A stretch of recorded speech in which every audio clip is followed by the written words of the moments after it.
A lot of people are under the misunderstanding that you don't need to feed native plants. Well, if you don't, you end up with dead sticks, lifeless looking leaves and poor growth.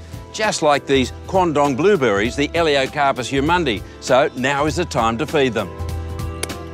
First up, remove all the dead wood and cut it back right flush to the trunk, because if you don't, it can encourage dieback, which is a disease.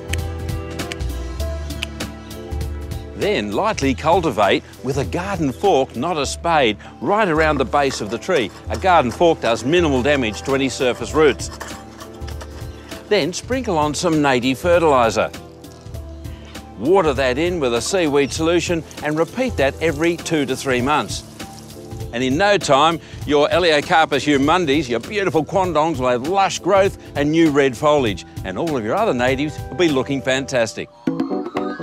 Formal clipped hedges are just everywhere in Australian gardens. How many times do you see a Buxus hedge like this one? But for my money, I think Murraya is the best of them all. Just look at it. You can have it as a formal clipped shrub or as a terrific screening and hedging plant for your garden.